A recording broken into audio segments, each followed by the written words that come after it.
ప్రార్థన చేసుకుందామండి. పరలోకమందున్న మా తండ్రి, మీరు ఇచ్చిన ఈ అవకాశాన్ని బట్టి మీ కృతజ్ఞతాస్తుతులు చెల్లించుకుంటున్నాను తండ్రి.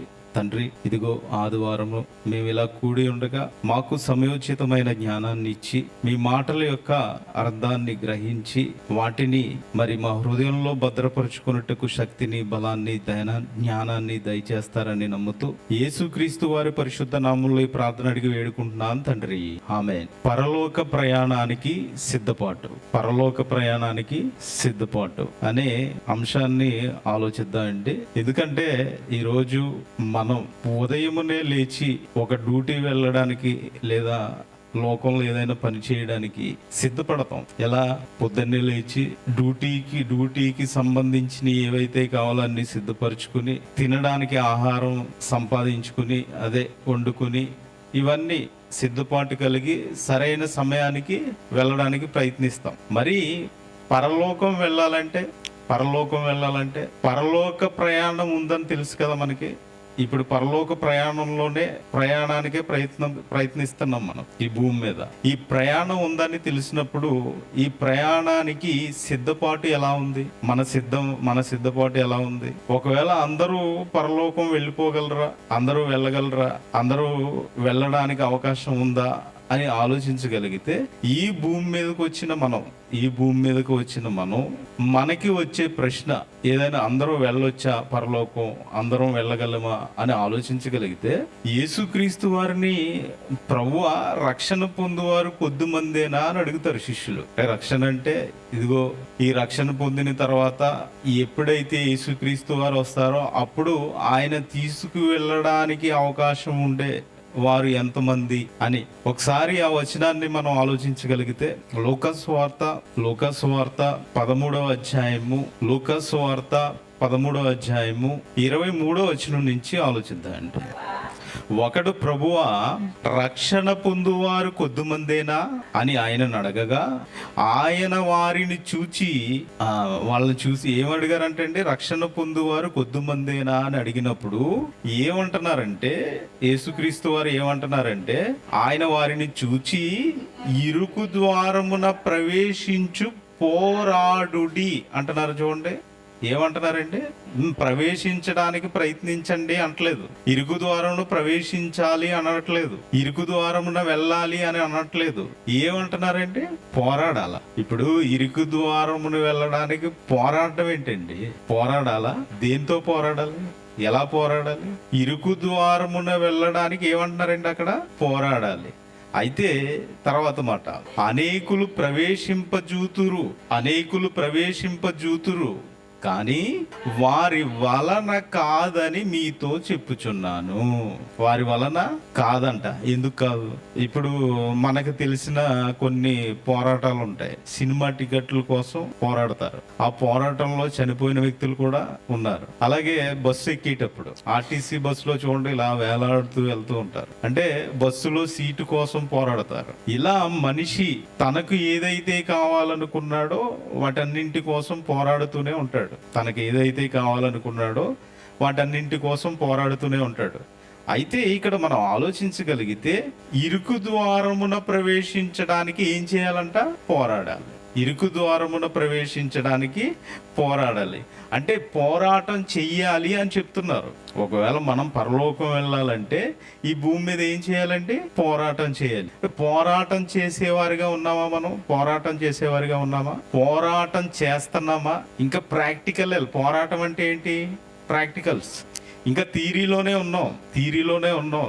చక్కగా డ్యూటీకి వెళ్తాం, డ్యూటీలో ఏసీ. చర్చికి వస్తే చర్చిలో కూడా ఇప్పుడు అన్ని ఏసీలే. ఓకేనా? ఎక్కడికి వెళ్ళినా ఏసీ బస్సులు, ఏసీ కార్లు. ఇక పోరాటం అనేది లేదు. చెమట అనేది కారట. పోరాటంలో ఏముంటుంది? చెమట కారాలి. కానీ పోరాటంలో ఈ చెమట అనేది లేదు, చెమట కారచటం లేదు. అంతా ఏసీ ఫ్యాన్ల మీదే నడుస్తుంది. ఇంకా ప్రాక్టికల్స్ కి వెళ్ళలేదు. అంటే ప్రాక్టికల్ చేస్తున్నారా అంటే చేయట్లేదు. ఎందుకంటే వాక్యం ఈరోజు మీ దగ్గరికి వచ్చింది, నేర్చుకుంటున్నారు, దాన్ని చదువుకుంటున్నారు.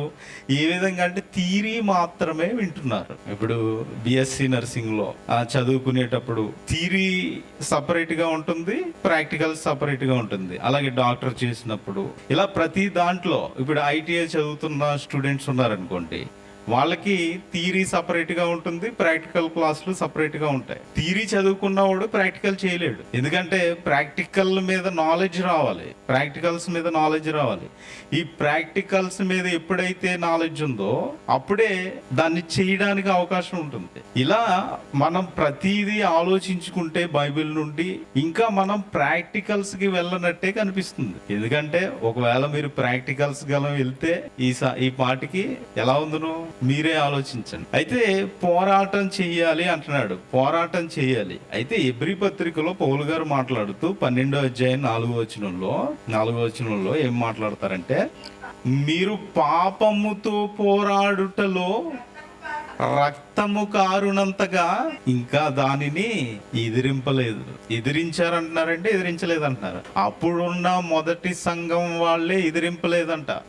వాళ్ళు ఇంకా గొప్పగా బ్రతికారు కదా దేవుని కోసం, వాళ్ళు ఇంకా గొప్పగా జీవించారు కదా, చిరఛేదనం చేయబడ్డారు కదా, కొట్టారు కదా, కొరడాలతోటి రంపాలతో కోస్తారు కదా. వీళ్ళంతా ఎంత త్యాగాలు చేశారండి. ఆ త్యాగాలు చేయబట్టే కదా ఈరోజు 66 పుస్తకాలుగా మన ముందు బైబిల్ ఉంది.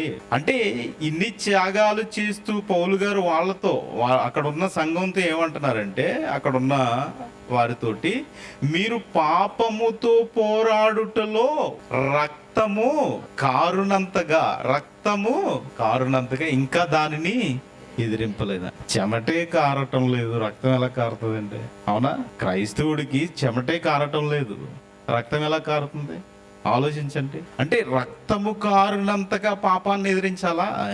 ఎదిరించాలి. రక్తము కారునంతగా పాపాన్ని ఎదిరించే వారిగా ఉండాలా? ఎదిరించాలి. ఎందుకంటే థియరీ క్లాసులు వినడం వల్ల థియరీ మాత్రమే తెలుస్తుంది. ఎప్పుడైతే ప్రాక్టికల్స్కి వెళ్తారో అప్పుడు ప్రాక్టికల్స్ రిజల్ట్ వస్తుంది. కాబట్టి మనం కూడా ఆలోచించుకుంటే, మన గురించి కూడా ఆలోచించుకుంటే, మనం ఎక్కడ ఉండిపోయాం? ఇప్పుడు థియరీ క్లాసుల్లో ఉన్నాం, అంతేనండి. థియరీ క్లాసులో ఉన్నాం. మరి ప్రాక్టికల్స్కి ఎప్పుడు వెళ్ళాలి?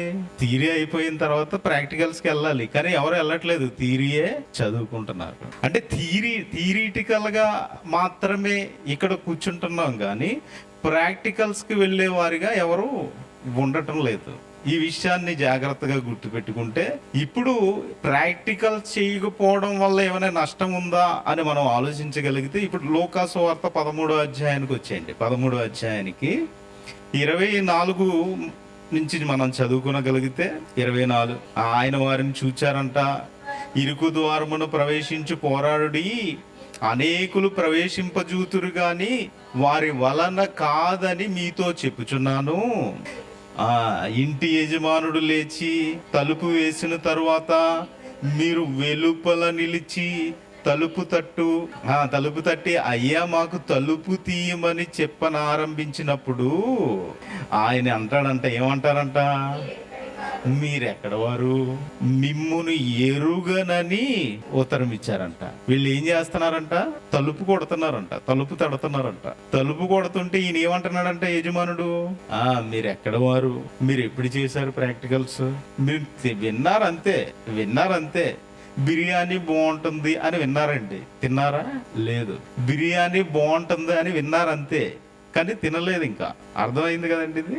అలాగే ఇదిగో వాక్యము ఇలా ఉందని వింటున్నారు అంతే, కానీ ఇలా చెయ్యాలని ప్రాక్టికల్స్కి ఎక్కడ వెళ్ళలేదు. అందుకనే నా తండ్రి చిత్తం చేయడానికి వచ్చానని యేసుక్రీస్తు వారు అన్నారు కదా, నా తండ్రి చిత్తం నెరవేర్చడానికి వచ్చాను అన్నారు కదా. ఆయన పనిచేసి వెళ్ళిపోయారు, అలాగే భక్తులందరూ పనిచేస్తూ ఉన్నారు. ఇప్పుడు వీళ్ళని ఏమంటున్నాడంట, అందుకు మీరు నీ సముఖమందు మేము తిని త్రాగుచుంటిమే, నీవు మా వీధులలో బోధించితివే అని చెప్పసాగుదురు. ఏమంటారంటే, మేమేమో తింటున్నాము తాగుతున్నాము, మీరేమో ఏం చేస్తున్నారు, వీధుల్లో బోధిస్తున్నారు, కానీ మేము పట్టించుకోలేదు. ఎందులో ఉన్నాం మేము?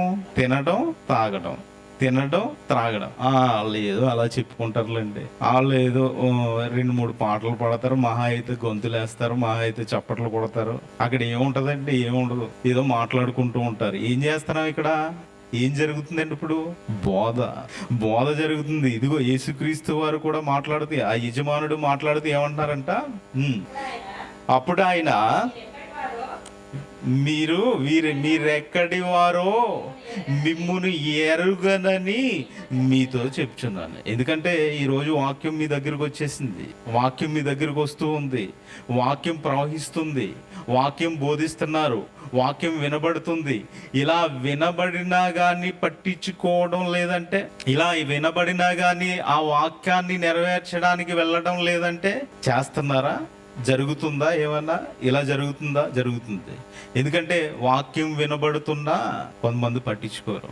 వాక్యం వినబడుతున్నా వాళ్ళు ఏదో చెప్పుకుంటారంటే బైబిల్లో మాటలు. ఇదిగో ఇన్ని బోధలు జరుగుతున్నాయా, ఇన్ని ప్రసంగాలు వింటున్నారా, ఇంత టైం బైబిల్తో స్పెండ్ చేస్తున్నారా, అయినా గ్రహించట్లేదా, అయినా ప్రాక్టికల్స్కి వెళ్ళట్లేదా? అయితే ఏమవుతుందండి? ఏమంటున్నారంట? అక్రమము చేయువారులారా నా యొద్ద నుండి తొలగిపోమ్మని చెప్పారంట. అంటే మాట వినకపోతే ఏం చేస్తున్నట్టు? అక్రమం అంతే కదండి. అవ్వ ఆదాము ఏం చేశారు? మాట వినలేదు, పాపం చేశారు. ఇప్పుడు దేవుడు చెప్పినట్టు మనం చేయకపోతే, ఇదిగో క్రైస్తవులుగా మీరు ఇలా బ్రతకాలి నాయన అంటే, అలా బ్రతకకపోతే ఏం చేస్తున్నట్టు అండి? అక్రమము చేస్తున్నట్టు. ఇదే సందర్భాన్ని మత్తయి గారు కూడా రాస్తూ 7వ అధ్యాయంలో మాట్లాడతారు. చూడండి, ఇదే సందర్భాన్ని 7వ అధ్యాయము 13-14 వచనాలు కలిపి ఉంటాయి. చూడండి. ఇరుకు ద్వారమున ప్రవేశించుడి, నాశనమునకు పోవు ద్వారము వెడల్పును ఆ దారి విశాలమునై ఉన్నది, దాని ద్వారా ప్రవేశించువారు అనేకులు, జీవమునకు పోవు ద్వారము ఇరుకును ఆ దారి సంకుచితమునై దాని కనుగొనేవారు కొందరే. ఇక్కడ కూడా అదే సందర్భాన్ని మాట్లాడుతూ దాన్ని కనుగొనేవారు ఎంతమంది అంటున్నారండి? అక్కడేమన్నారు? అందరు వెళ్తారన్నారా? పోరాడండి, మీరు పోరాడాలి. ఇక్కడ అంటే వీళ్ళు ఎలా ఉన్నారంటే, మనం ఆలోచించగలిగితే వీళ్ళు ఏం చేస్తున్నారు? తింటున్నారంట, తాగుతున్నారంట. అవునా? తింటున్నారు, తాగుతున్నారు. ఏం జరిగింది వీళ్ళకి? నోవాహు దినములలో ఎలా ఉండునో అలాగే ఉంటది అంటున్నాడు. ఇక్కడ కూడా నోవాహు దినాల్లో ఎలా ఉంటుందో అలాగే ఉంటది అంటాడు. అంటే ఇక్కడ నోవాహు దినాల్లో ఎలా ఉన్నారని మనం ఆలోచించగలిగితే, నోవాహు దినాల్లో కూడా అక్కడ కూడా ఏం చేస్తున్నారండి? తింటున్నారు, తాగుతున్నారు. చెడిపోయింది అంటాడంటే, భూమి చెడిపోయింది అంటాడు. అంటే భూమి చెడిపోయిందంటే ఏదో భూమి డ్యామేజ్ అయిందని కాదు, భూమి మీద ఉన్న మనుషులు చెడిపోయారని. ఇలా భూమి మీద ఉన్న ఆ వచనం కూడా చూద్దాం. మత్తయి సువార్త 24వ అధ్యాయము, 37 నుంచి చదువుదాం. నోవాహు దినములు ఎలా ఉండెనో మనుష్య కుమారుని రాకడయును అలాగే ఉండును. జల ప్రళయమునకు ముందటి దినములలో నోవాహు ఓడలోనికి వెళ్ళిన దినము వరకు వారు తినుచు త్రాగుచు పెండ్లి చేసుకొనుచు పెండ్లికిచ్చుచుండిరి. జల ప్రళయము వచ్చు అందరినీ కొట్టుకొని పోవు వరకు ఎరగకపోయిరి. అంటే ఇప్పుడు పెళ్లి జరుగుతుందంటే ఏముంటదంటే, పెళ్లి జరిగితే ఏముంటది? అవునా? సంతోషం ఉంటది. అక్కడ ఏముంటది? విందు, అన్నీ ఉంటాయి. అంటే తింటారు తాగుతారు. ఇలా తింటూ తాగుతూ ఉండగానే ఏమైందంటే అక్కడ చూడండి, చివరి మాట 39వ వచనం. జల ప్రళయము వచ్చి అందరినీ కొట్టుకుపోవు వరకు ఎరుగకపోయిరి. ఎరగలేదంట వాళ్ళు. అందరినీ కొట్టుకుపోయిందా? అందరినీ కొట్టుకుపోయింది. ఇప్పుడు మన పరిస్థితి కూడా ఎలా ఉంటుందంటే, మన పరిస్థితి కూడా ఇదిగో వాక్యం వినపడుతుంది కదా, వాక్యం ఇదిగో బుధవారం చెప్తున్నారు, సోమవారం చెప్తున్నారు, వాక్యం వినపడుతుంది. కానీ ఈ వాక్యాన్ని పట్టించుకునేవారు ఎవరు ఉండరంట. ఇదిగో ఈ జ్ఞానాన్ని తెలుసుకోవడానికి ఎవరు ఇష్టపడరంట. ఈ ఇష్టపడిన వాళ్ళు అంటున్న మాట ఏంటంటే, మేమేం చేస్తున్నాం? ఒక్కసారి మళ్ళీ లోకాసువార్త 13వ అధ్యాయానికి రండి. 25వ వచనం. ఇంటి యజమానుడు లేచి తలుపు వేసిన తరువాత మీరు వెలుపల నిలిచి తలుపు తట్టి, అయ్యా మాకు తలుపు తీయమని చెప్పున ఆరంభించినప్పుడు ఆయన మీరెక్కడ వారో మిమ్ముని ఎరుగమని ఉత్తరము మీతో చెప్పును. అందుకు మీరు నీ సముఖమందు, ఎవరి సముఖమందు? నీ సముఖమందే. ఇదిగో ఈరోజు నువ్వు వచ్చావు కదా, వాక్యం చెప్తున్నావు కదా, అయినా మేము పట్టించుకోలేదు. నీ సముఖమందు మేము తిని త్రాగుచుంటిమే, నీవు మా వీధులలో బోధించితివే అని చెప్పసాగిరి. ఈరోజు కూడా మనం వాక్యం చెప్పడానికి వెళ్ళినప్పుడు అలా చూసుకుంటూ వెళ్ళిపోతారు. ఈరోజు కూడా మనం వాక్యం చెప్తుంటే ఇదిగో వింటారు కానీ దాన్ని పట్టించుకోరు. అదే అంటున్నారు ఇక్కడ. ఏమంటున్నారు? నీవు మా వీధులలో బోధించితివే అని చెప్పసాగుతారంట, అని చెబుతున్నారంట వాళ్ళు. అయినా ఏమైందంట అక్కడ? నీవు మా వీధులలో బోధించితివే అని చెప్పసాగుదురు, అప్పుడు మీరెక్కడ వారో మిమ్మును ఎరగనని మీతో చెప్తున్నాయి. అంటే బోధించేటప్పుడు వినుంటే ఈ మాట అంటాడు ఆయన. బోధించేటప్పుడు ఆ మాటలు గ్రహించగలిగి ఆ మాటల ప్రకారం ఈ భూమి మీద బ్రతకగలిగితే ఆ మాట అంటాడండి ఆయన. అందరండి ఏమంటున్నారంట? మీరెక్కడ వారు మిమ్ముని ఎరుగునని మీతో చెప్పుచున్నాను, అక్రమము చేయువారులారా నా యొద్ద నుండి పోను. అంటే జలప్రలయంలో ఇదిగో జలప్రలయం వచ్చి అందరినీ కొట్టిపోయే వరకు వీళ్ళకి ఇది లేదా? జ్ఞానం లేదా? జలప్రలయం వచ్చి వాళ్ళని కొట్టుకుపోయే వరకు వీళ్ళకి జ్ఞానం లేదా? లేదండి. జలప్రలయం వచ్చిందంట, కొట్టుకుని వెళ్ళిపోతుందంట, అయినా వీళ్ళకి లేదు. ఎందుకంటే ప్రియులారా, ఈరోజు పరిస్థితి కూడా అలాగేనే ఉంది. మనుషుల యొక్క పరిస్థితి, సంఘాల యొక్క పరిస్థితి అలానే ఉంది. ఏంటంటే ఎంజాయ్ అంటున్నాడు ప్రతి ఒక్కడు. శనివారం ఆదివారం సెలవు, ఎంజాయ్. సాయంత్రం ఏంటి ఈ రోజు ఏం లేదా అంటాడు. ఏంటి ఈ రోజు అంతేనా, అయిపోయిందా, డ్యూటీ దిగినట్టు ఏంటి ఈ రోజు పరిస్థితి ఏంటి? ఏమంటే ఇలాగే కదా మాట్లాడతారు. మరి వాక్యం వినపడుతుంది కదా, వాక్యానికి ఏమైనా నీ చూపిస్తున్నావా? వాక్యానికి ఏమైనా నువ్వు చూపిస్తున్నావా? ఇదిగో ఈరోజు వాక్యం నేను నేర్చుకోవాలి, చదువుకోవాలని ఏమైనా ఆలోచిస్తున్నావా? ఏమండి ఇక్కడ దేవుడు కలుగు చేసుకున్నాడండి వీరి యొక్క పరిస్థితి చూసి. ఒకవేళ ఇది అందరు జలప్రలయం వచ్చేసింది కదా, జలప్రలయం వచ్చేస్తున్నప్పుడు ఎవరైనా కొట్టుకుపోతూ నోవాహు దగ్గరికి వచ్చి డోరు తీయమంటారేమో అని దేవుడు ఏం చేశాడంటే, ఒకసారి చూడండి. దేవుడు ఆదికాండం 7వ అధ్యాయం 16వ వచనం. ఆదికాండం 7వ అధ్యాయం 16వ వచనం. ప్రవేశించినవన్నీ ఆ దేవుడు అతనికి ఆజ్ఞాపించిన ప్రకారము సమస్త శరీరంలో మగదియు ఆడదియు ప్రవేశించెను. అప్పుడు యెహోవా వాడలో అతని మూసివేసాను. ఏమండి, నోవాహు వేసుకున్నాడా డోరు? దేవుడు వేసాడా? ఎందుకు? దాన్ని ఎవ్వడు తీయకూడదు. ఇంకా ఎందుకు వేసాడండి డోరు? ఎవ్వరు తీయకూడదండి. ఇదిగో ఇక్కడ ఏమేసాడు? అప్పుడు యెహోవా వాడలో అతని మూసివేశాడంట. అంటే ఇప్పుడు పురుగులు వెళ్ళిపోతున్నాయండి వాళ్ళు, పక్షులు వెళ్ళిపోతున్నాయి, జంతువులు వెళ్ళిపోతున్నాయి. ఇప్పుడు ఇవి వెళ్తున్నప్పుడన్నా మనిషికి ఆలోచన రావాలి కదండి. కనీస జ్ఞానం. ఇప్పుడు అందరికంటే ఎక్కువ జ్ఞానం ఎవరు? మనిషే. ఇప్పుడు జంతువులు ఎందుకు వెళ్తున్నాయి ఓడలోకి? నోవాహు తయారు చేసి ఓడ పెట్టేశారు, అక్కడికి జంతువులు వెళ్ళిపోతున్నాయి, పురుగులు వెళ్ళిపోతున్నాయి, పక్షులు వెళ్ళిపోతున్నాయి.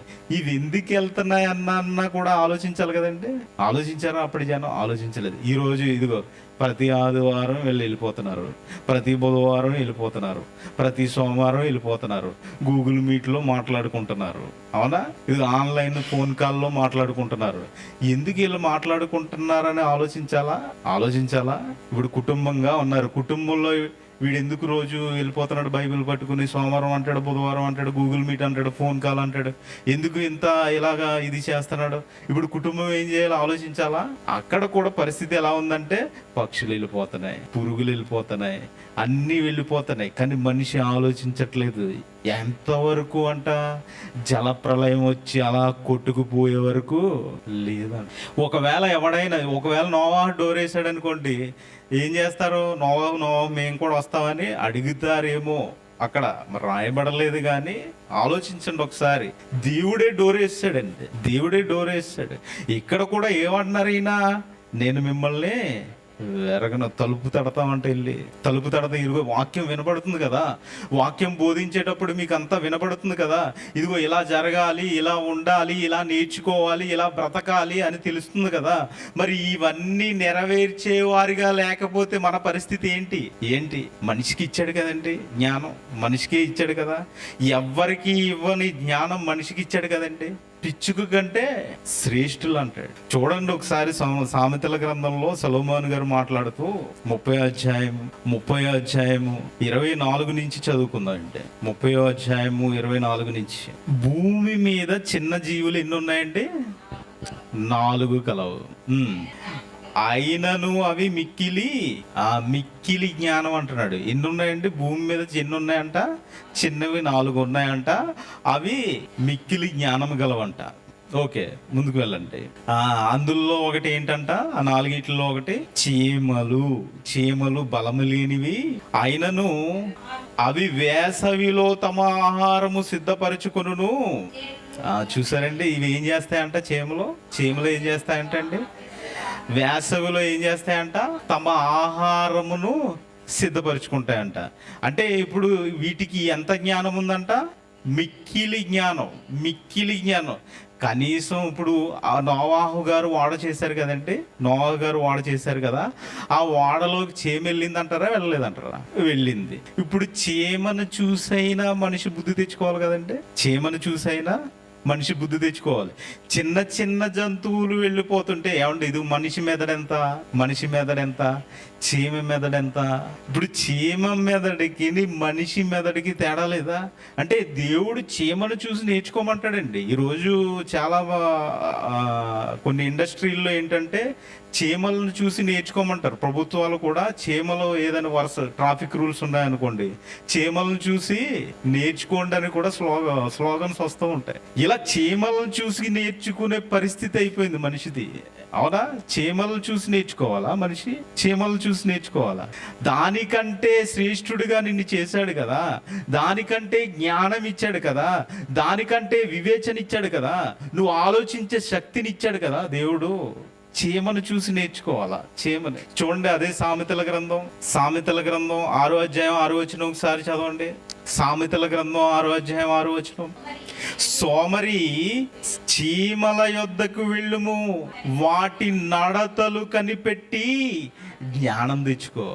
ఎక్కడికి వెళ్ళి జ్ఞానం తెచ్చుకోమంటున్నారంటే చీమల దగ్గర వెళ్ళరు బాబు. అవి చూడు, వేసవికాలంలో ఆహారం సర్దుకుంటారు.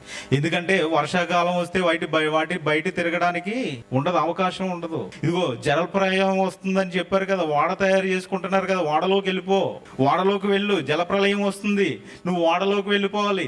ఇదిగో చీమలు కూడా అంతే అండి. చీమలకి ఏంటి? వాన వస్తే వాటికి జలప్రలయం. చీమ దాక్కోవడానికి వెళ్ళిపోతుంది. వేసవి కాలంలో ఏదైతే సంపాదించుకోవాలో అది సంపాదించేసుకుంటుంది. మరి మనకు సమయం ఉన్నప్పుడు మనం ఏం సంపాదించుకుంటున్నాం? మనకు సమయం ఇచ్చాడు కదా దేవుడు. భూమి మీద ఎన్ని గంటలు ఇచ్చాడు? రోజుకి 24 గంటలు. ఓకే, 8 గంటలు నిద్రపోయారు, మిగతా 16 గంటలు 8 గంటలు పని చేశారు. మిగతా 8 గంటలు ఎవరికి ఇస్తున్నారు? దేవుడిచ్చిన సమయాన్ని దేవునికి ఇవ్వగలుగుతున్నారా? ఇవ్వట్లేదు. ఇదిగో చీమలు చూసారా ఎంత జ్ఞానం కలిగి ఉన్నాయో? ఆ వాటికి ఉన్న ఎందుకంటే నెక్స్ట్ మాకు జలప్రలయం వచ్చేస్తుంది. ప్రతి సంవత్సరం జలప్రలయం వస్తుంది, మాకు వర్షాకాలం వచ్చేస్తుంది. కాబట్టి మేము ఏం చేయాలి? వేసవి కాలంలో ఆహారాన్ని సమకూర్చుకోవాలి. అందుకనే అంటున్నాడండి, సోమరి, ఇంకా సోమరిగానే ఉన్నావా? వాక్యాన్ని నేర్చుకోకుండా ఉన్నావా? వాక్యాన్ని తెలుసుకోకుండా ఉన్నావా? వాక్య ప్రకారం నడుచుకోకుండా ఉన్నావా? ఏమంటున్నారండి? సోమరి చీమల యొద్దకు వెళ్ళుము, వాటి నడతలు కనిపెట్టి జ్ఞానము తెచ్చుకొనుము. అదిగో వర్షం బారి నుండి తప్పించుకోవడానికి వాటికి ఉన్న జ్ఞానం చూసారా?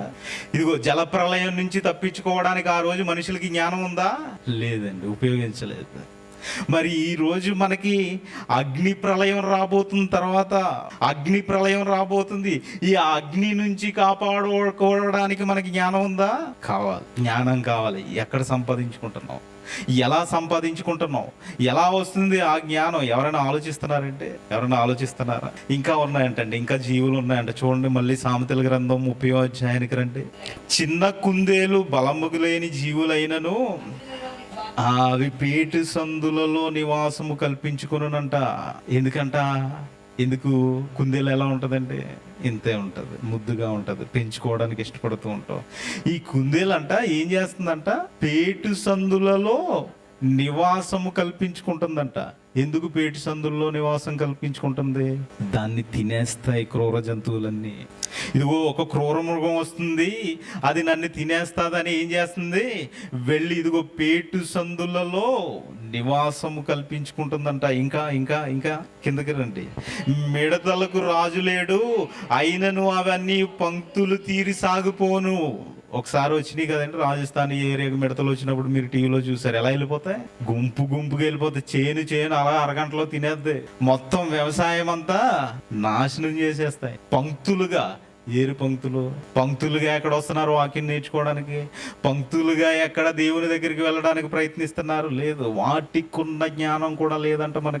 మనకి ఇచ్చాడు, జ్ఞానం ఇవ్వలేదని కాదండి, పిచ్చుకుల కంటే శ్రేష్ఠులమే, కానీ మీ జ్ఞానాన్ని ఉపయోగించట్లేదు. ఇంకా ఇంకా కిందకి వెళ్ళండి.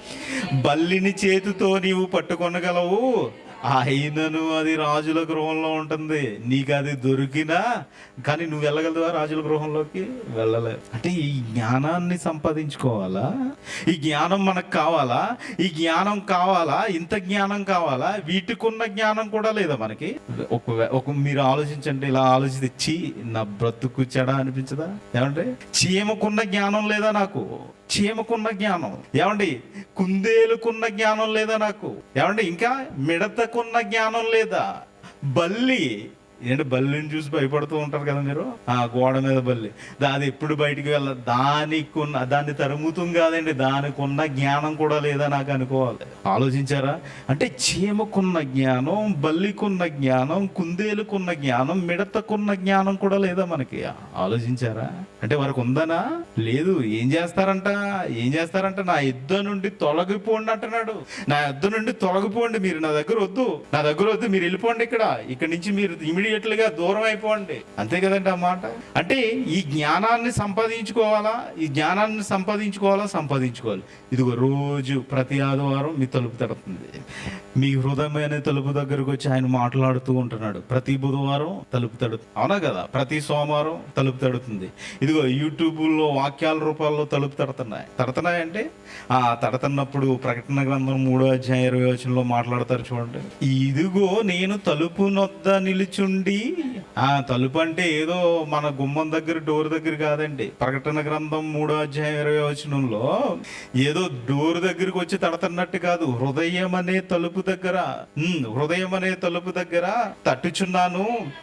ఎవడైనను నా స్వరము విని తలుపు తీసిన ఎడల నేనే ఆయన యొద్దకు వచ్చి అతనితో నేనును, నాతో కూడా అతడును భోజనము చేయుదురు. ఎవరు భోజనం చేస్తారంటే మీతోటే? దేవుడు భోజనం చేస్తాడంట మీతోటి. ఎందుకు?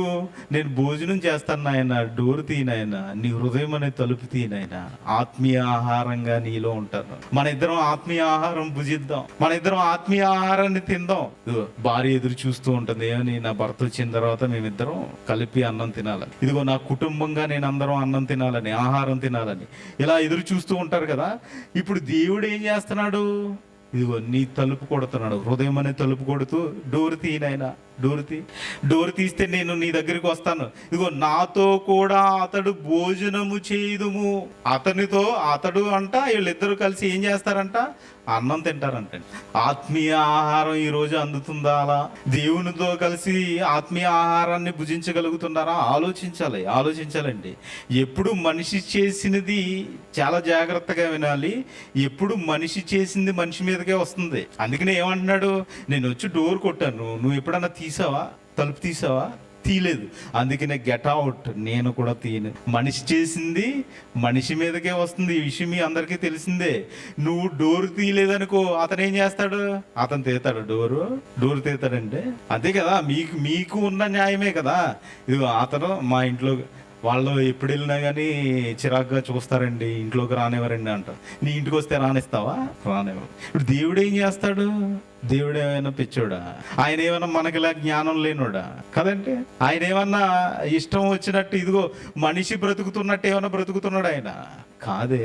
ఏమంటాడంట? నువ్వు హృదయం అనే డోరు ఎప్పుడు తీస్తావో అక్కడ డోరు తెరుచుకుంటుంది. నువ్వు హృదయం అనే తలుపు ఇక్కడ తీస్తే అక్కడ తలుపు తెరుచుకుంటుంది. నీ హృదయం అనే తలుపు మూసి ఉంచినంతసేపు ఇదిగో బయటికి గెంటేస్తారంట. బయలుపటికి గెంటేస్తే ఏముంటదండి అక్కడ? అగ్ని.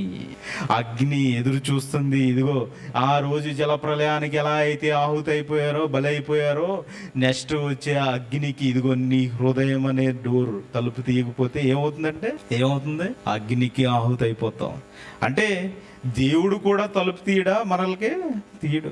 ఎందుకంటే ఆయన కొడుతున్నాను అని చెప్పాడు కదా. ఇదిగో వాక్యం చెప్తుంది కదా, నేను తలుపు కొడుతున్నాను, మీరు తీయట్లేదు. మీరు ఎంత తలుపు కొట్టినా ఇదిగో ఎన్ని సంవత్సరానికి ఎన్ని ఆదివారాలు వస్తాయండి? అన్ని ఆదివారాలు తలుపు కొడతానే ఉన్నాడు. ఇప్పుడు ఒకవేళ మనకు 10 సంవత్సరాలు క్రైస్తవ్యంలోకి వచ్చి 10 సంవత్సరాలు అనుకోండి, ఈ 10 సంవత్సరాల నుంచి తలుపు తీయకుండా అలాగే ఉన్నాం అనుకో, ఏం ప్రయోజనం? ఒక్కసారన్నా స్వీకరించాలి కదా, ఆయన వాక్యం ఒకసారన్నా వినాలి కదా, ఒకసారన్నా మారు మనసు పొందాలి కదా. ఇన్ని 10 సంవత్సరాల నుంచి కొట్టాను కదా నేను, ఇంకొక 20 సంవత్సరాలు ఎక్స్ట్రా, ఇంకో 10 కలుపుకోండి, 20 సంవత్సరాలు అనుకో. అక్కడ ఏంటి ప్రశ్న? నేను 20 సంవత్సరాలు తలుపు కొట్టాను, నువ్వు తీసావా? 20 సంవత్సరాలు 30 సంవత్సరాలు తలుపు కొట్టాను, నువ్వు తీసావా? ఏమంటే తీసారా? తీయాలి కదా. మీరు తీయలేదనుకోండి, ఆయన తీయడు. ఈ విషయం చాలా గుర్తుపెట్టుకోవాలి. అయితే ఈ భయం ఉండాలండి, మనకి ఈ భయం ఉండాలి. ఎందుకంటే మనం వెళ్ళిపోయేది ఎక్కడికి వెళ్ళిపోతాం? ఒకవేళ తలుపు తీయలేదంటే వెళ్ళేది ఎక్కడికి? పాతాళానికి వెళ్ళిపోతాం. ఈ పాతాళానికి వెళ్ళడానికి దెయ్యాలే భయపడుతున్నాయి. భయపడుతున్నాయి. మనం భయపడుతున్నావా? మనకు భయం ఉందా? లేదు. దెయ్యాలు భయపడుతున్నాయి. చూడండి, దెయ్యాలు పాతాళానికి వెళ్ళడానికి దెయ్యాలు భయపడతాయి. లోకాసువార్త 8వ అధ్యాయము 30-31 వచనాలు కలిపి ఉంటాయి. చూడండి, లోకాసువార్త 8వ అధ్యాయము 30. యేసు నీ పేరేమని వానిని అడుగగా చాలా దెయ్యములు వానిలో చొచ్చి ఉండెను గనుక. ఎన్ని దెయ్యాలండి? చాలా అంటే సుమారు ఎన్ని ఉండొచ్చు? 2000. శానా అంటే 2000 దెయ్యాలు చొచ్చుంటాయా మనిషిలో? 2000 దెయ్యాలు ఉంటాయా? ముందెన్ని ఉంటాయి? ఒకటే ఉంటది. దేవుల్లోకి వచ్చిన తర్వాత ఇది శుభ్రంగా ఉందని చూచి మళ్ళీ తిరిగి వస్తుంది. అది ఎక్కడికే? మళ్ళీ మన దగ్గరికి వస్తుంది.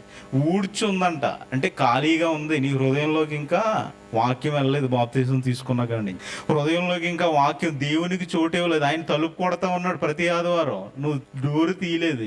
ఈ డోరు తీయకపోవడం వల్ల ఏమైందంటే మళ్ళీ ఇంకొక 7 దెయ్యాలు వచ్చి చొచ్చుకుపోయినాయి అంట. నువ్వు తీయ అవసరం లేదు, అవి చొచ్చుకుంటాయి అంతే. దెయ్యానికి నువ్వు డోరు తీయ అవసరం లేదు, అవి చొచ్చుకుంటాయి. దానికి నీతి న్యాయాలు లేవు కదా, నీతి న్యాయంగా బ్రతకదు కదా, అది చొచ్చుకుంటది. ఆడు తీయవలసిన పని ఏంటి? నేనే వెళ్తాను. దేవుడేంటి? నీ హృదయం మారాలి నాయన, నేను తలుపు కొడుతున్నాను కదా, నీకు ఇష్టపడితేనే వస్తాను. నీకు కష్టంగా ఉంటే రాడు దేవుడు, నీకు కష్టంగా ఉంటే రాడు. అంటే ఆయన ఇష్టపడితేనే నిన్ను ఇష్టపడతాడు. ఆయనని మనుషులు ఎదుట ఒప్పుకుంటేనే నిన్ను మనుషులు ఎదుట ఒప్పుకుంటాడు. ఇవన్నీ బైబిల్లో వ్రాయబడ్డాయి. ఇవన్నీ చదువుకున్నాం మనం. మరి ఇలా బ్రతుకుతున్నావా? ఇప్పుడు చదవండి 8వ అధ్యాయము 30-31 వచనాలు. యేసు నీ పేరేమని వానిని అడగగా చాలా దెయ్యములు వానిలో చొచ్చి ఉండెను గనుక వాడు తన పేరు సేన అని చెప్పి ఏమంటున్నాడంటే, పాతాళమునకు పోవుటకు తమకు ఆజ్ఞాపింపవద్దని ఆయనను వేడుకుంటున్నాడంట. ఏంటండి? దెయ్యాలు పాతాళానికి వెళ్ళడానికి భయపడుతున్నాయి, గజగజ వణుకుపోతున్నాయి. బాబోయ్, నువ్వు మాత్రం పాతాళానికి వెళ్ళమద్దని మమ్మల్ని చెప్పు, పాతాళానికి వెళ్ళమని మాకు ఆజ్ఞాపింపకు. పాతాళానికి మేము వెళ్ళం. ఎందుకు? దెయ్యాలు అక్కడే ఉన్నాయి కదా, అక్కడి నుంచే వచ్చినాయి కదా పైకి. ఎందుకు వెళ్ళొద్దండి? అన్ని చూసింది అక్కడ, అన్ని చూసా అక్కడ ఏం జరుగుతుందో అన్ని తెలిసిపోయినాయి. ఇదిగో కేకలు వేస్తున్నారంట. కేకలు. ధనవంతుడు లాజరు సందర్భం తెలిసిందే కదా. ఏం చేస్తున్నాడు ధనవంతుడు? కేకలు వేస్తున్నాడు. ఆ కేకలు ఘోరంగా ఉంటాయి. ఇవన్నీ చూసింది అక్కడ నరకాన్ని చూసినవి ఇవన్నీ. అక్కడికి మాత్రం నన్ను వెళ్ళొద్దు, నేను రాను, మేము వెళ్ళాం అక్కడికి. మమ్మల్ని వేడుకుంటున్నాయంట. ఏమన్నా దెయ్యాలు వేడుకుంటున్నాయి పాతాళం వెళ్ళొద్దని. మనిషి మాత్రం వెళ్తే వెళ్తాం, ఏమైంది? పోతే పోతాం. అవి భయపడుతున్నాయిరా నాయన, భయపడుతున్నాయి. అక్కడ భయపడుతుంటే, దెయ్యాలే భయపడుతుంటే ఆ లోకానికి వెళ్తాంలే అంట. ఏంటి తెలియదా నీకు?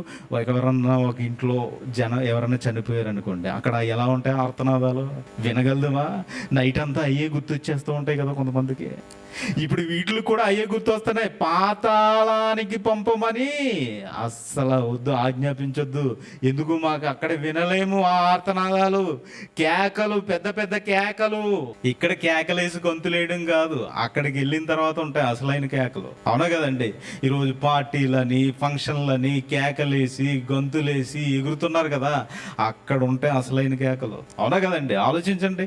అంటే ఇదిగో దెయ్యాలే భయపడుతున్న పాతాళానికి నువ్వు వెళ్ళిపోవాలనుకుంటున్నావా? దెయ్యాలే గజగజలాడుతూ వణుకుతున్న పాతాళానికి వెళ్ళిపోవాలనుకుంటున్నావా? చూసారా, ఇది ఆయన చెప్పినట్టు. ఆయన కొడుతున్నప్పుడు డోర్ తీస్తే ఎంత బాగుంటుందండి, ఎంత ప్రశాంతంగా ఉంటుంది. ఏం చేస్తున్నారు అక్కడ? ఈయన దరిద్రుడు అక్కడ ఏం చేస్తున్నాడు? నెమ్మది పొందుతున్నాడు. కేకలు లేవు, చాలా పీస్గా ఉంది. చాలా. మీరు ఇంటికి వచ్చిన తర్వాత వెంటనే రూమ్లోకి వెళ్ళి హ్యాపీగా స్నానం చేసి పడుకున్నాక ప్రశాంతంగా పడుకొని, ఇదిగో భార్య టీ తెచ్చిస్తుంటే, ఇదిగో భార్య అన్నం వండి పెట్టి, ఇదిగో అన్నం తినండి అని లేపుతుంది, ఎంత ప్రశాంతంగా ఉంటుందంటే. ఇప్పుడు ఈ ప్రశాంతత లేకుండా కేకలేస్తున్నారంట అక్కడ. కేకలు గొగ్గోలు. ఆ గోల వినలేమండి, ఎందుకంటే ఒక మనిషి చనిపోయినప్పుడు అక్కడ గోల ఎలా ఉంటుంది? అదొక రకమైన ఏడుపులు వస్తూ ఉంటాయి కదా అక్కడి నుంచి. ఇది అలాంటి కేకలంట. ఇప్పుడు మనం అరవద్దులండి ఆ కేకల్ని, ఓకేనా? అంటే ఇలాంటి కేకలు ఉండే ప్రాంతానికి, ఇదిగో దెయ్యాలు భయపడుతున్న ప్రాంతానికి వెళ్ళిపోతే ఏమైనా ప్రయోజనం ఉందా? ఇన్ని ఆదివారాలు వాక్యం విని, ఇన్ని ప్రసంగాలు విని, ఇంత వాక్యం నేర్చుకుని, ఇదిగో మీరెవరో నాకు తెలియదు అన్నాడు అనుకోండి ఆయన, ఏం ప్రయోజనం? ఆలోచించారా పిల్లరా? చూసారు కదా, బుద్ధిగల కన్యకలు, బుద్ధి లేని కన్యకలు. మీకు అందరికీ తెలిసిందే. బుద్ధి గల కన్యకలు ఏం చేశారు? నూనె ఉంచుకున్నారు. బుద్ధి లేని వాళ్ళు వచ్చినప్పుడు కొనుక్కోలేదు దాన్ని. ఇప్పుడు గ్యాస్ పరిస్థితి మీకు తెలుసు కదండి. గ్యాస్ లేక ఇప్పుడు మనకి గ్యాస్ చాలా కొరత ఉంది, ఓకేనా? అందుకనే లాస్ట్ టైం ఏం చేశారు? పుల్లల మీద వంట చేశారు. అంటే ఇదిగో వచ్చినప్పుడు దాన్ని వినియోగించుకోకపోతే ఏం ప్రయోజనం ఉండదండి. బుద్ధిగల కన్యకలు చక్కగా ఏం చేశారు? నూనె సిద్ధపరచుకున్నారు. ఒకవేళ వీళ్ళని అడిగినా ఇస్తారండి? ఆ టయానికి ఇవ్వగలరు? ఇప్పుడు ఇన్ని ప్రసంగాలు, ఇంత వాక్యం నేర్చుకున్న తర్వాత నాకు ఒక్క మాటలో చెప్పేయంటే ఎలా చెప్పేస్తామండి? ఎలా చెప్పగలదుమా? ఏమంటే బైబిల్ ఒకసారి చెప్పండి అన్నారనుకో, మీరు చెప్పేస్తారా? అవునా కదా? అంటే ఇప్పుడు వాళ్ళు ఎప్పుడో సిద్ధపరచుకున్న నూనె చివరి టైంలో ఇచ్చేయమంటే ఇచ్చేస్తారంటే ఎవరు? వాళ్ళు కూడా ఎవరు? ఆయన ఏమంటాడు? మీ దగ్గర నూనె లేదు కాబట్టి గెట్ అవుట్. ఏంటా నూనె? వాక్యం అంటే ఈ వాక్యము మీలో ఉండాలి. వాక్యము హృదయంలో భద్రపరచుకోవాలి. అందుకనే ఏం చెప్పాం మనం? ఒక 10 వచనాలు ఏం చేయాలంటే నేర్చుకోండి. 10 వచనాలు చాలు. ఇంకా ఎక్కువ చదవగలదనా? 20 వచనాలు. ఇంకా ఎక్కువ చదువుతావా? 30 వచనాలు. ఇంకా ఎక్కువ చదువుతావా? చదువు. అధ్యాయం అంతా, పుస్తకం అంతా చదువు. నీ హృదయంలో భద్రపరుచుకో. ఏం చేస్తుంది? నిన్ను వెలిగిస్తుంది. అవును కదా? వెలగాలి. అందుకనే యేసుక్రీస్తు వారు ఏమంటారంటే, యేసుక్రీస్తు వారు మత్తయి సువార్త 5వ అధ్యాయము 16వ వచనం. మత్తయి సువార్త 5వ అధ్యాయం 16వ వచనం. మత్తయి సువార్త 5వ అధ్యాయం 16వ వచనం. మనుషులు మీ సత్క్రియలను చూచి పరలోకమందున్న మీ తండ్రిని మహిమపరిచినట్లు వారి ఎదుట మీ వెలుగును ప్రకాశింపును. దేనితో వెలగాలంట? సత్క్రియలతో. మనం చేయవలసిన పని ఏంటి? సత్క్రియలు చేసే పని ఏమైనా ఉందా మనకి? సత్క్రియ అనే పని ఏమైనా చేస్తున్నావా? ఏం చేయాలి? పౌలు గారు ఏం చేశారు? యేసుక్రీస్తు వారు ఏం చేశారు? అపోస్తులు ఏం చేశారు? ఈ పని ఏమైనా ఉందండి మనకి? వాళ్ళు ఏం చేశారు? సత్క్రియలు, అపోస్తుల కార్యములు. అంటే వాళ్ళు పని చేశారు. ఏం పని? సువార్త పని, సంఘంలో సేవ. అంతే కదండి. మేము అన్నం వడ్డించడానికి మేము కావాలా? వాక్యం చెప్పమా, అన్నం వడ్డించమా అని అడుగుతారు కదా పేతురు గారు. అన్నం వడ్డించడానికి ఎంతమందిని ఏర్పరుస్తారు? ఏడుగురు భోజనం వడ్డించడానికి ఏడుగురిని ఏర్పరిచి, వాళ్ళు కూడా వాక్యం నేర్చుకున్న వాళ్ళండి, పరిశుద్ధాత్మతో నిండుకుని వారు. అంటే ఇలా ఏర్పడి సంఘంలో పని చేస్తూ ఉన్నారు కదా. మరి ఇలాంటి సత్క్రియలు ఏమైనా చేస్తున్నామా? ఆలోచించాలి కదంటే. అంటే మీరు సత్క్రియలు చేస్తేనే ఎక్కడ వెలుగుతారు? లోకంలో వెలుగుతారు. ఆకాశమందు జ్యోతుల వలె ఉన్నారంటారు కదంటే. ఇదిగో, ఎవరినైతే దేవుని వైపు అనేకులను తిప్పుతారో వారు ఆకాశంలో జ్యోతులు అంటాడు. వెలగాల మీరు. మరి వెలుగుతున్నారా? అలాగా వెలగలుగుతున్నారా? సత్క్రియల ద్వారా ఇదిగో వెలగలిగే అవకాశం ఉన్నా వెలగలుగుతున్నారా? ఏమండి, ఆలోచించండి. అంటే ఇదిగో ఈ రోజు వాక్యం మీ దగ్గరికి నడుచుకుంటూ వస్తుంది, అయినా పట్టించుకోవటం లేదు. వాక్యం వచ్చి మీ హృదయం అనే తలుపు తడుతుంది, ఇలా అయినా పట్టించుకోవటం లేదు. వాక్యం వింటూ ఉన్నారు. కొంతమంది యూట్యూబ్లో 24 గంటలు వింటూనే ఉంటారండి. మరి పని చేస్తున్నాడా? వింటున్నాడు అంతే. ప్రాక్టికల్లో లేదు. ప్రాక్టికల్స్కి వెళ్ళాలి. ఇప్పుడు థియరిటికల్గా ఫేస్ అంటే ఇది, న్యూట్రల్ అంటే ఇది అని చదువుకున్నాం. ఇప్పుడు ఫేస్ని న్యూట్రల్ పట్టుకోబోయి ఫేస్ని పట్టుకున్నాం అనుకోండి, వెళ్ళి ఏమవుతుంది? ప్రాణం పోతుంది అయ్యా. థియరీ ఒకటే కాదు నీ జీవితానికి, ప్రాక్టికల్స్ కూడా కావాలి. ప్రాక్టికల్స్ చేయాలి. ఇదిగో, మనుషులు మీ సత్క్రియలను చూచి క్రియ వాక్య సంబంధమైన పనులు చేయాలి. ఇది మన జరిగింది కదా నైట్ మీటింగ్, వాక్య సంబంధమైన పని. అందరూ వచ్చి పని చేశారు కదా. పని చేయాలి. నువ్వు ఒక ఆత్మను రక్షించడానికి నువ్వు కదిలి వెళ్ళాలి. యేసుక్రీస్తు వారు సత్క్రియల ద్వారా పోరాడాడు. ఆయన ప్రాణ రక్తం కార్చేలాగా పోరాడాడు కదండి ఆయన కూడా. అవునా? ఇంకా మనకు రాలేదు అది. అందుకనే అక్కడ మనకి ఈయన మాట్లాడతారు కదా, పౌలు గారు మాట్లాడుతూ హెబ్రీ పత్రిక 12వ అధ్యాయం 4వ వచనం, హెబ్రీ పత్రిక 12వ అధ్యాయం 4వ వచనం, మీరు పాపముతో పోరాడుటలో రక్తము కారునట్టుగా ఇంకా దానిని ఎదిరింపలేదు. దేన్ని ఎదిరింపలేదు? పాపాన్ని ఇంకా ఎదిరింపలేదు. రక్తము కారునంతగా. అంటే రక్తాలు ఏమైనా కారుతున్నాయా? యేసుక్రీస్తు వారికి కారినట్టు మనకి ఏమైనా రక్తం కారుతుందా? యేసుక్రీస్తు వారు రక్తం కార్చారని మన పండగ చేసుకుంటున్నాం, కానీ మనం కార్చగలుగుతున్నామా? యేసుక్రీస్తు వారు రక్తం కార్చి తిరిగి లేచారని ఈస్టర్ డే చేసుకుంటున్నాం, కానీ మనం ఏం చేస్తున్నాం? ఎంతమందిని లేపగలుగుతున్నాం? ఇదిగో, మృతులైపోయి ఉన్నారు కదా చాలా మంది. జీవవాక్యం లేదు కదా వారిలో. ఆ జీవవాక్యాన్ని నింపి వారిని లేపగలుగుతున్నావా? ఇవన్నీ లేపలేదా ఈరోజు యేసుక్రీస్తు వారు? నిన్ను లేపాడు కదా. ఆయన సత్క్రియ ద్వారా మనల్ని బ్రతికించాడు కదా. ఆయన సత్క్రియ ద్వారా మనం జీవం కలుగు చేశాడు కదా. ఆయన సత్క్రియ ద్వారా ఇదిగో వాక్యాన్ని నీ చేతిలో పెట్టి నువ్వు వెలగాలి అన్నాడు కదా. మనం ఎంతమందిని వెలిగిస్తున్నాం? వెలిగించేవారుగా ఉన్నామా? ఆలోచించండి. వెలిగించేవారుగా ఉన్నామంటే అంటే మనము సత్క్రియల ద్వారా ఎవరిని వెలిగించాలి? ఇంకొకరిని వెలిగించాలి. ఎలా? నువ్వు వెలుగుతూ అంటాడు చూడండి. ఏమంటున్నారు అక్కడ? మీ వెలుగు ప్రకాశింపనీయుడి అన్నారా? ఎలా ఇప్పుడు మీ వెలుగు ప్రకాశింపాలంటే మీరు ఏం చేయాలి? భూమి మీద సత్క్రియలు చేయాలి. మనం ఏం చేస్తున్నాం? సత్క్రియలు. చర్చిలో పని ఉందంటేనే భయపడుతూ ఉంటారు. ఇదిగో పలానా దుక్కుని ఆ ప్రాంతానికి వెళ్ళి వాకింగ్ చెప్పండి అంటే భయపడుతూ ఉంటారు. వాకింగ్ చదువుకుని రండి అంటే భయపడుతూ ఉంటారు. వాకింగ్ నేర్చుకోండి అంటే భయపడుతూ ఉంటారు. వాక్య సంబంధమైన క్రియకి భయపడితే ఎలా? ఆలోచించాలి కదండి.